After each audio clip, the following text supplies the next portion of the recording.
welcome to Crawlspace. I'm Tim here today with Lance in the Crawlspace studios in Wormtown. Lance, how are ya? Doing very well. It's good to be here in Wormtown, as I've said previously, nestled in our little black box, but it's going to be fun to go to New Orleans soon. It is. We're going to New Orleans this weekend for CrimeCon, and if you are on the fence still, A, what are you doing? It's almost too late. It really is. Get off the fence. Yeah, and B, just use code Crawlspace19 and help yourself out, save 10%. So, Lance, this episode here today was recorded at our panel with Bruce Maitland, Greg Overacker, Lou Barry, and Chloe Canter. Yep, this was at the Riverwalk Cafe. It was our live show, our intimate engagement over there in Nashua, New Hampshire, last Wednesday, the 22nd of May, actually a couple Wednesdays ago. But yeah, it went really well. Want to thank everybody for coming out.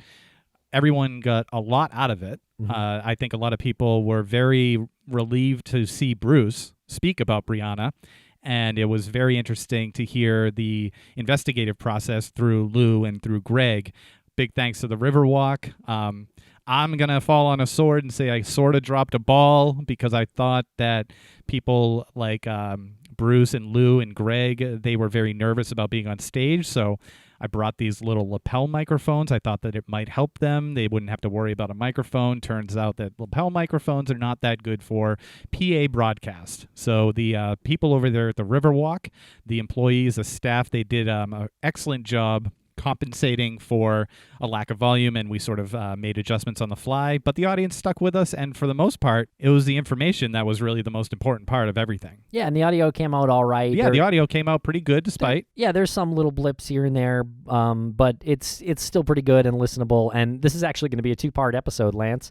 So part 2 will likely come out next week, and we'll probably do some comments on the video of this very episode. So if you want to leave a comment, we will likely read it in next week's intro. Great. And we will be doing other shows at the Riverwalk. Let's just get through CrimeCon and start thinking about a show maybe in July or August. Sounds good. So thank you very much for listening. Check us out on Patreon. We're doing weekly stuff there, patreon.com/crawlspacepodcast.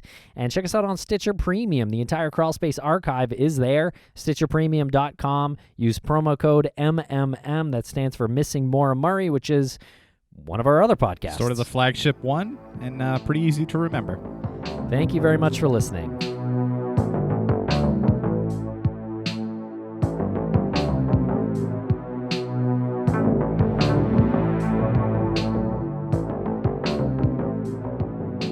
I'm Greg. I'm a private investigator. I got involved with Brianna's case. Father's Day of 2006, I saw Brianna's poster on the New York State Thruway, and I contacted class kids who are, they did the original searches for Brianna. Yeah. And they put us in touch, and that's kind of how that came to be. You'll recognize class kids from Poly Class. Obviously, Mark Class started Class Kids, and he did the original searches and put us in touch. I originally met Bruce and Kelly in Gouverneur, New York, when they had moved out of Vermont. We kind of went from there. Okay, thanks. And Bruce Maitland, how are you tonight? All right, I'm doing All fine. right. Yeah. Thanks for having me down. I mean, I'm Brianna's dad, and most of you know her story. I'll be happy to answer questions at some point when it comes to that time if you have anything specific you want to know. But Brianna went missing after work. Her car was found, and she hasn't been found since. These guys have been a godsend to me. They've helped me out and done a lot for me over the years. When I met Greg, I certainly didn't trust him. I still don't. Yeah, I had a lot of PIs. Wannabe PIs is probably a better word. That kind of came different times, and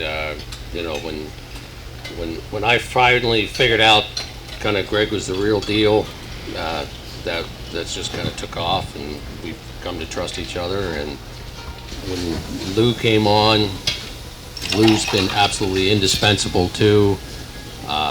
With his police skills and clear thinking, and it's just been really nice to me to have a couple of guys that are willing to put their time and energy into helping me out. So you said you had some private investigators approach you in the early days, but Greg kind of has obviously stuck with you and must have shown something different to you. And I guess, can you identify what that is? He's willing to get in trouble. Yeah. Willing to get in trouble? Pretty much. Yeah. Willing to do pretty much everything I've asked him so far. It's kind of the typical private investigator line is people come up and say, well, I think I can solve this for you. Tell me everything you know.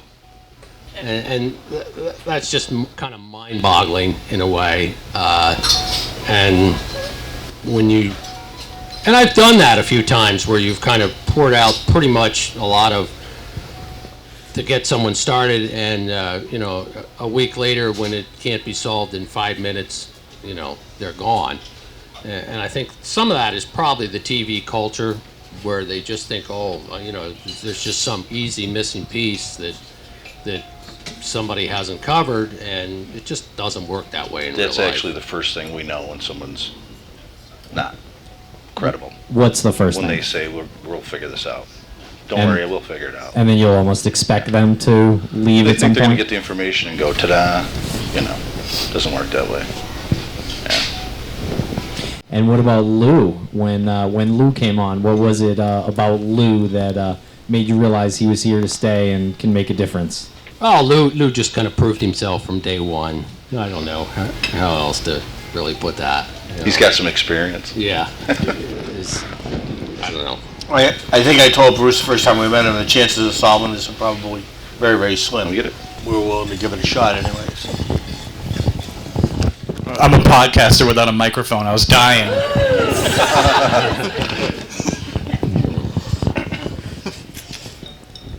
Okay. So should we talk a little bit about private investigations for the missing? Yeah, I think we should get into private investigations for the missing. And Bruce, if you want to explain how that started and what your overall goal is. Greg and I started talking about it, and actually I think it was probably your idea initially. And we started talking about this because you run into a situation where when someone goes missing, I mean, the first thing a lot of people have don't take this wrong, Lou, but you have an opinion that the police are there to help you out. And I had never interacted with the police before all this happened in my entire life.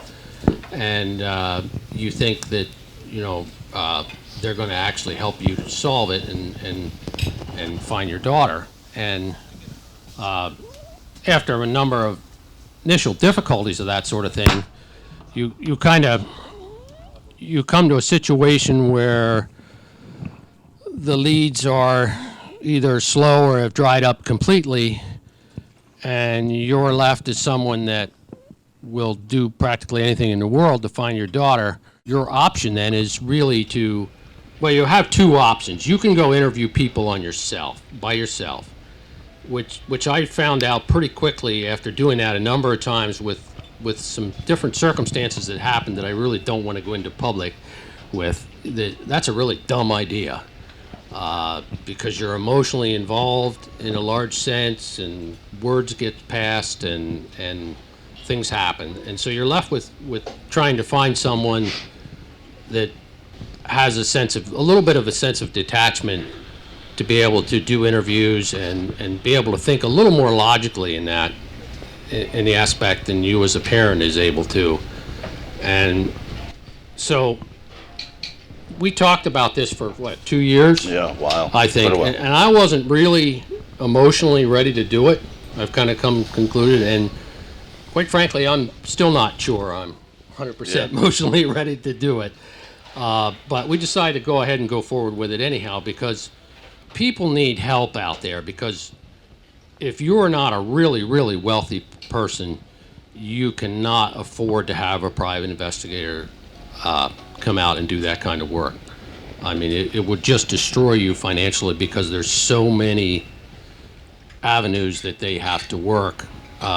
So it's not that the police don't want to help, it's just that they're the police. They're busy. They're constantly pulled away. They have a heavy burden. And you expect someone to be looking for your daughter every day. And for that to happen, takes money. I mean, we have to travel to Vermont. There's hotels, there's gas, there's paperwork, there's food, and it's overwhelming. So.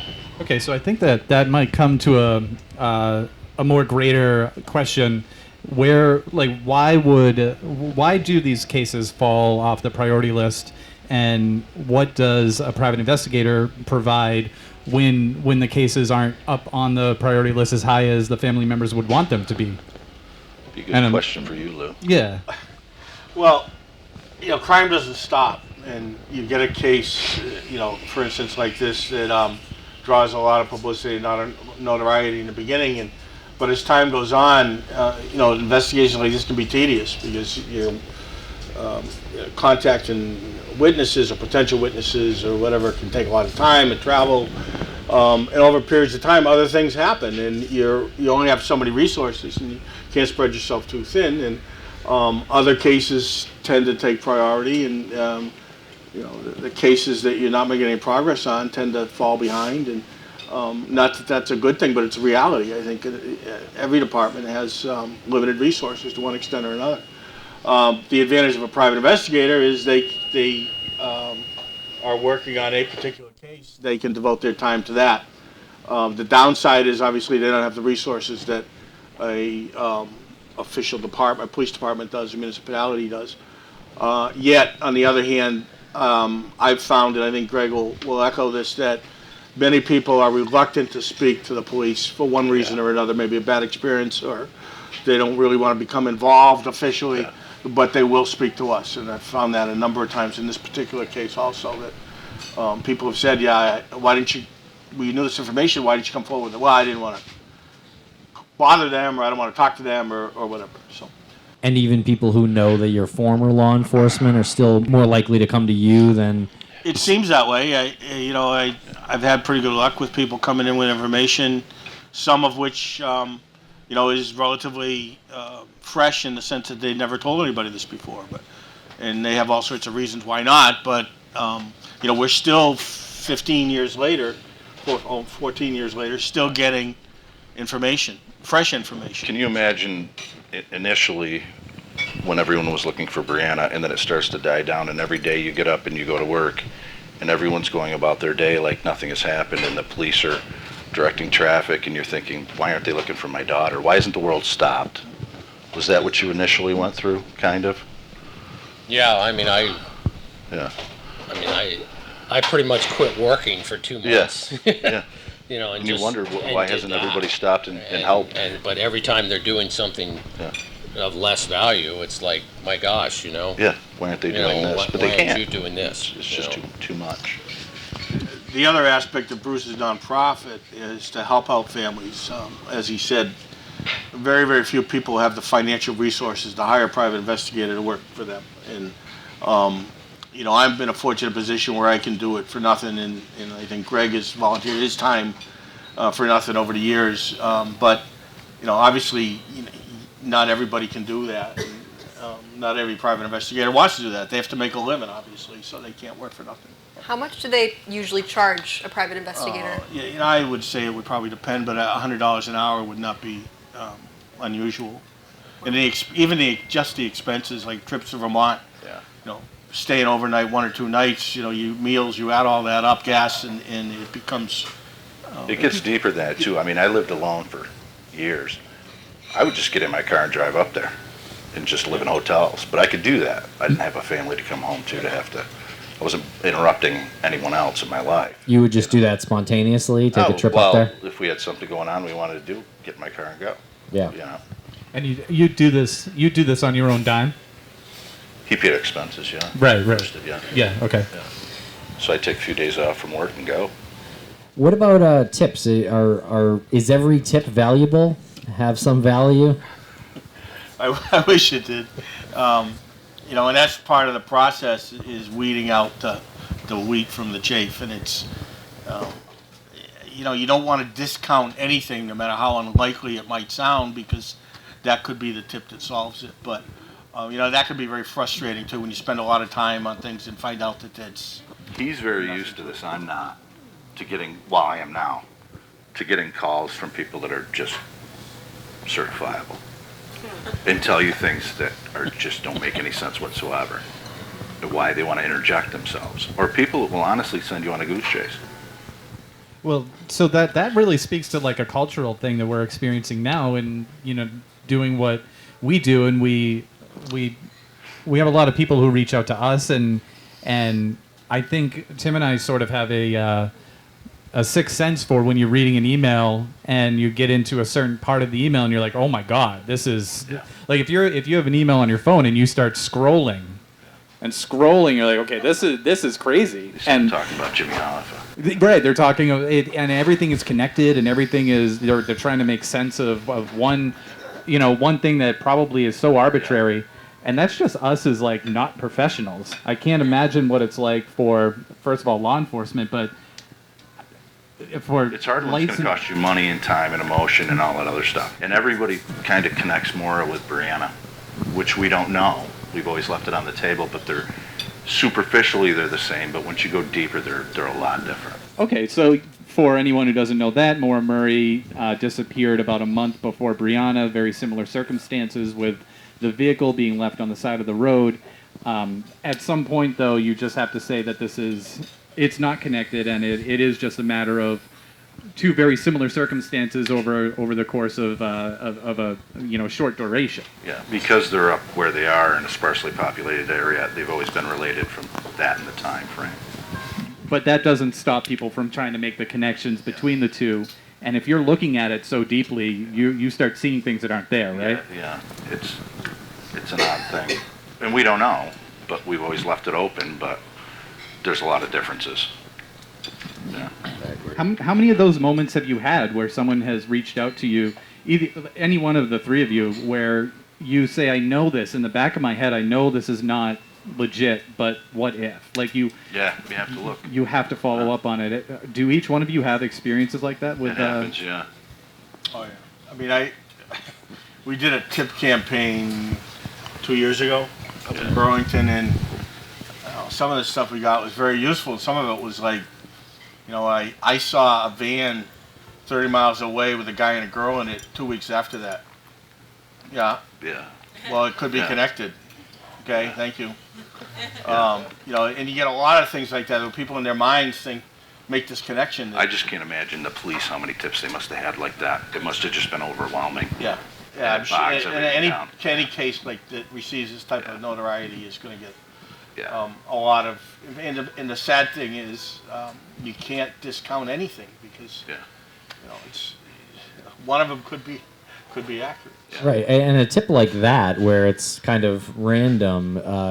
Does it seem like there's something more that the person wants to share, or is it just random? That was it. Yeah. That was it. Yeah. When you follow up with them, that's and you're kind of like waiting for more, and why there is no that? more. Yeah, nothing. The other, I think, frustrating thing is, and Greg and I have talked about this, whenever you have a case that has no obvious answers, there's always this small segment of people saying, oh, it's a police cover-up. And it's I've a heard that default position. Over and over on different cases. Your mind wants to have an answer. Yeah. It's a default. When you don't have an answer, you go to a default position, and that's usually what they say. Well, the police were there. Well, yeah, they were there. They're the police. Like in Maura's situation, that's been kind of a big thing, and I don't want to go into that. Get people pissed off at me, but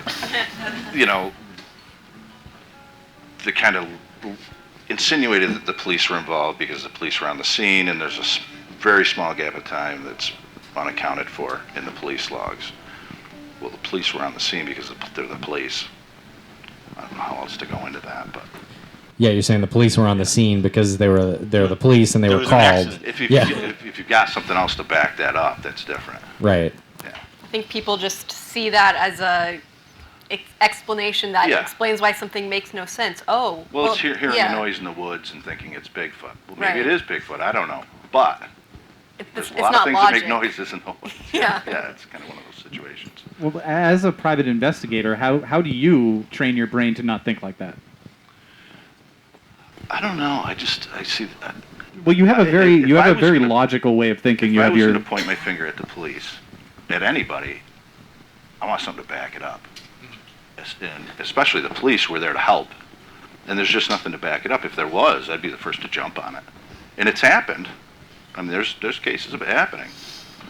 So, but in cases like this, there are so many agencies involved at so many different levels that it would be almost impossible. You know, when the FBI is involved, the state police are involved, the district attorney's involved, the state's attorney's involved, and the local police are involved. It's just too many, you know, cover-ups like that just don't occur. You know? General rule of thumb in the conspiracy is the more people involved, the less likely it is to happen, less likely it is to be true, and less likely that someone's going to keep it quiet, be able to keep it quiet. Yeah, so the more people who know, the less likely it is to be the case. And in Maura's case, it would have to go all the way. I don't know a ton about Maura's case, but who was the police officer that they were insinuating was involved? It was a. I don't even know, to tell you the truth. Yeah. Numerous. Yeah. Many people have. Yeah. Many Just- different officers have been. I thought it was someone in particular. But that's a good question because. Does anybody here know? No, I mean, I don't think there's any like one definitive theory out there for that because I think it's. There were people there by on the nature scene watching. I mean, there was a neighbor. There was a few neighbors, right? If that's something like that was going to happen, it's a pretty dicey situation to try to do something like that. Well, even in Brianna's case, it was mentioned, you know, that the first officer that saw the car. See, they didn't do anything. It must be a cover-up. Yeah. You know, it's just. It's a default. It just, yeah, exactly. So.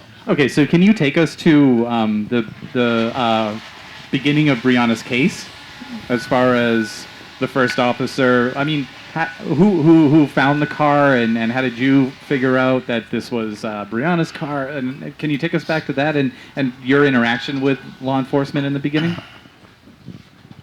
Well, the first officer on the scene came by. On the following day. Right. And because Brianna was staying with a friend. Yeah, I mean. And she was out of town. No one was alerted right away. Nobody really knows. The officer took down some basic information.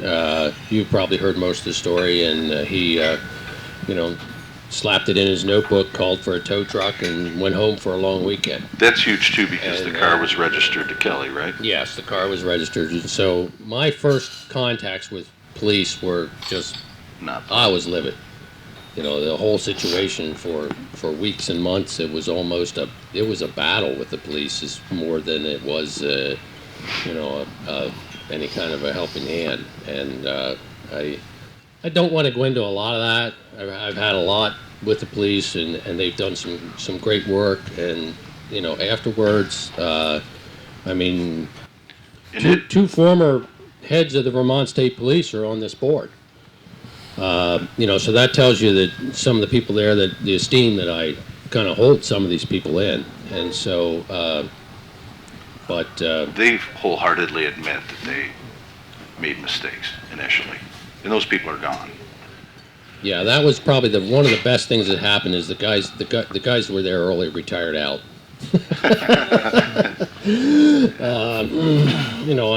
they just had preconceptions that were not true, and just different things happen in that. But that kind of getting back to the private investigators. I mean, when I tried to put this board together, I spent a lot of time putting the board together. And thankfully, I got these two guys on it, so that's been absolutely great. But some of the duties of Tom Lesbronson and Jim Baker, the two former heads of Vermont State Police, is that when we start to reach out to people to be able to help them with their cases, we want to have qualified people doing it. I don't want other people to go through the same thing that I do, with investigators that are going to walk up and say, I'm going to help you solve this, or people that are quasi-investigators. So part of their job is to look at the people that are the investigators and do some pre-screening and make sure that the people that are going to be doing the work for us are good, qualified people. And then the combination of, and Lou will attest to that, you've got to be, when you go into a case, you've got to be able to work with the local police to some aspect, and this is what I'm hoping that those guys, will be able to form that bridge. Which has been an issue with Maura's. I think there's been tension there between the police and the family. Yeah, for sure. In Maura's case, it's not helping. Yeah. It's not going to help. Right. Okay. So that's a pretty decent comparison, I guess, when you're when you look at the relationship that you've maintained with law enforcement in Vermont, right? I mean, that was a decision on your part to keep that relationship going, even though they did not address it immediately as efficiently as they should have. Well, I mean, we actually, I mean, when those guys retired out and Jim Baker came in as the head of Vermont State Police, they came out to my farm, sit down at the table with my family, and we had a long discussion about everything that happened and how and Greg says they wholeheartedly admitted, well, yeah, they kind of, whatever, but. You can only admit so much. But I mean, the end result was things did change, and it changed. They made some huge procedural changes in the way that they did things from here on out, and I could see that there were two guys there sitting across the table from me that really wanted to help and to make changes. The first not identifying the car was just huge, because it causes this huge gap in time. And if you look at how angry Fred was about different things in Maura's case, but I can't imagine how angry he must have been. I mean, that caused a 4-day gap. Up for a simple thing, just cars off the road, crashed.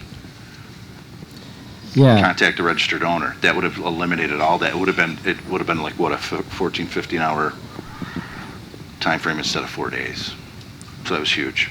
But you come to a realization at some point is, I mean, even the private investigation guys can only go so far. They can develop a lead, they can talk to all the people, they can bring it all up. But in the end, the police are the government authority. They're the only ones that are going to make arrests and put the cuffs on people and see anything happen. We're just gathering information. Yeah. They're going to do the work, So when you gather the information, you hand it off to the appropriate authority? It's like faith. You just have to trust that they're going to do it.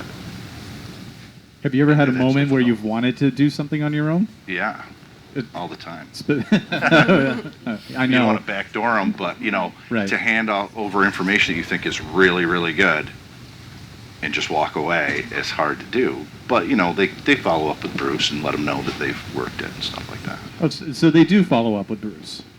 Yeah, for the most part. They do in a certain sense. I mean, we've had...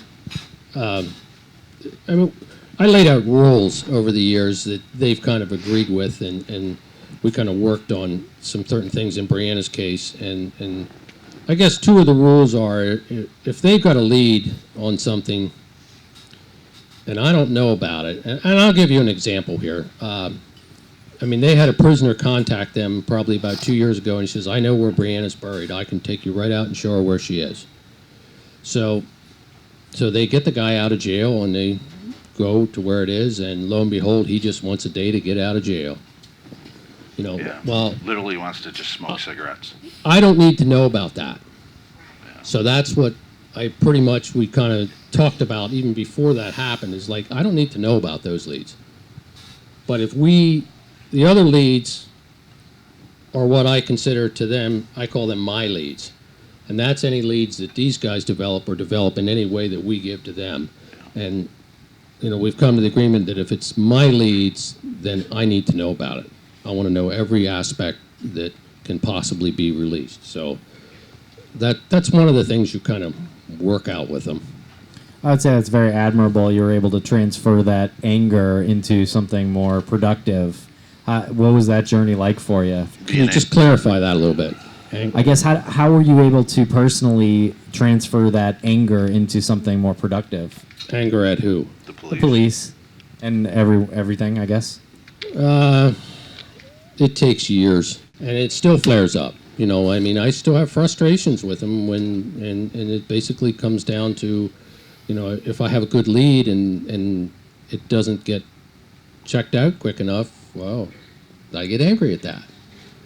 But I don't know, you just kind of learn to deal with it. It's just, I don't know. I think they understand too,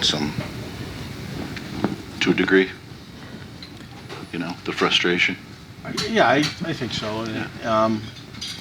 It's difficult because the police are used to, you don't share information with. Yeah, we understand that. And one-way street. Yeah, it's a one-way street, and absolutely. even now, it's a one-way street. We give them information, and it's the We ball's joke in their about court it. at that point. Yeah. So, and you got to understand that's the way it is. That's all. Yeah. But you and I, we can't do anything. I mean, we can find someone, we can get information, we can give it to them. But as far as any prosecution goes or making a case, that's their job, not ours. And it's upsetting to them too, because people tell us stuff that they'll never tell them. And then so you can get an account and then give it to them, and then the police can go follow up, and then And that's going to be frustrating for them, because it's they not the can same talk to the story. same person and not get that information. Why did you decide to get into being a private investigator? Me? Because it sounds I was extraordinarily frustrating. I was already doing all that work. I worked for bail bondsmen. I was a repo guy, had a process serving business, and I did all three of them at once, because one was make a living off of all three kind of thing, and everybody knew everybody and all that. And when I started working for Bruce, it's something I wanted to pursue.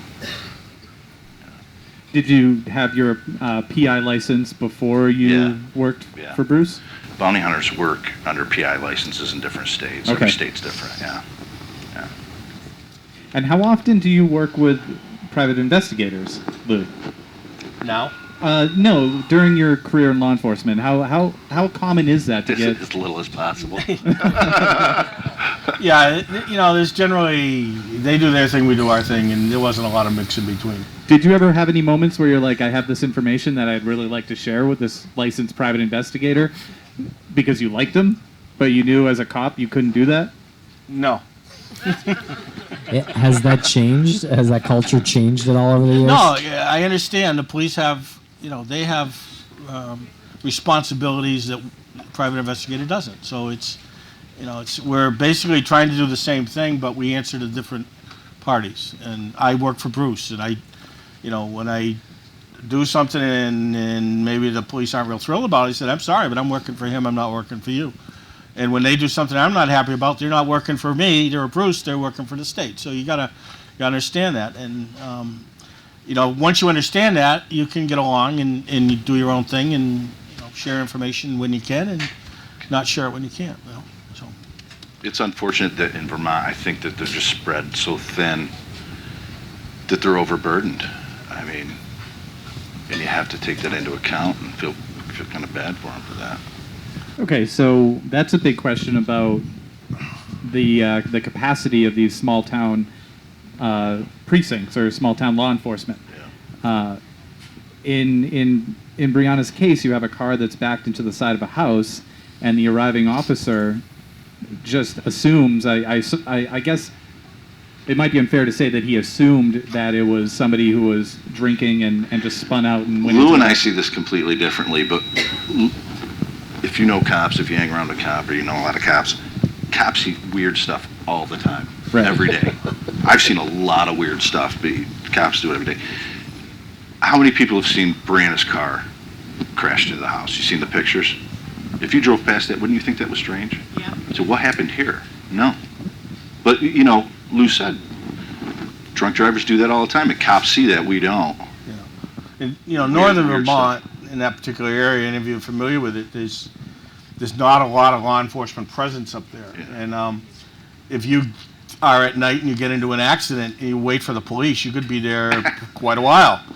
So I think people may have a tendency to say, well, I'll leave and deal with this in the morning. And so as a result, it's not unusual. I mean, that whole way, the way the accident happened was unusual, obviously. But the fact that there's been an accident and the car's been abandoned, I don't think is anything that you would say is extremely out of the ordinary up there. I think when you look at like Maura's case, I would be worried that she had a head injury. That would the first thing that would pop into my head is a crack in the windshield. She's got a head injury. Where did she go? She was just here. Yeah, and just getting back to Brianna's for a minute, on his behalf, he did try. He went to the Black Lantern because there was some indication that she worked there because of the paycheck. Yeah. No, it wasn't open. He went on about his day and then went on days off. So he made a half-hearted effort, anyways, to identify what happened. And it's unfortunate, just the chain of circumstances that she was living with another person who didn't come home that weekend and didn't see the note. So 3 days went by before she was even considered to be missing. And that's where that gets odd for Brianna's case too, is because if you look at Brianna statistically, she's looked at as a child because of her age, but the way she was living was more as an adult. Right. She was 17, right? She was 17, yeah. Okay. But I mean, she was living more as an adult. But if you look at statistically about child abduction and things like that, in that age group, she just kind of doesn't fit properly. You know what I mean? Right. I will share one thing too, though, was the difference between like the police and the public. And I mean, people realize that, but they realize this, but they don't think about it. Is like when it came time, right off when things happened, is like the police can't just go into a place and search it. Oh, Right. they've got to get a warrant. They've got to get permission. But when you go up there, and we were doing searches over huge expanses of forests and farms and other things, I mean, as private citizens, we just went in and did it. I mean, there's no, and I mean, when the class kids came up to kind of help me organize the search, I mean, we organized in a group of people, and it's like out on the private property. If someone tells you that they don't want their property searched, come back and tell us. Yeah. So we can send a different group of guys out there or something Yeah. and search it again, you know, or search it. So it's just so many things like that that they're constrained with. I mean, I remember I went to the Black Lantern Inn, spoke to the owners, spoke to the cooks, and you know, I said, hey, I'd like your phone number list of everybody that made a call in and out of here.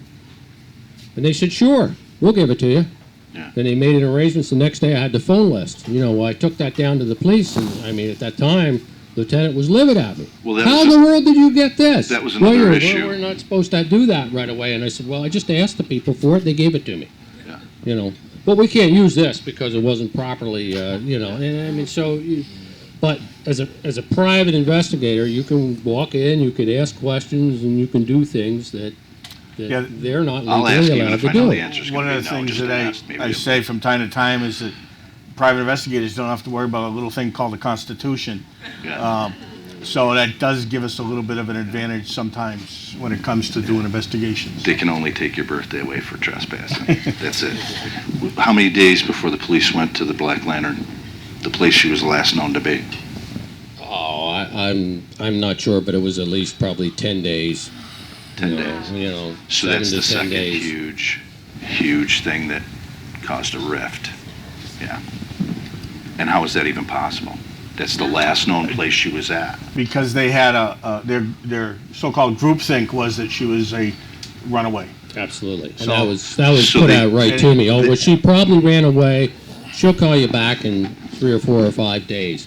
And so. So when kids run away, they crash their cars first And Yeah. leave They run away. paychecks in their car. and run away. Yeah. But it's common in cases like this where maybe not so much now. We've looked at them a lot differently. But the organization will develop a theory, and that's the theory. That's what they go with instead of doing, you know, what we recommend now, doing multifaceted. Okay, you think it's a runaway, fine, but let's also look at the option. It might be an abduction or something, in you know, going in different directions instead of everybody going in the same direction. And even in the worst case scenario, if we don't want to get sued, okay, as long as you go do it.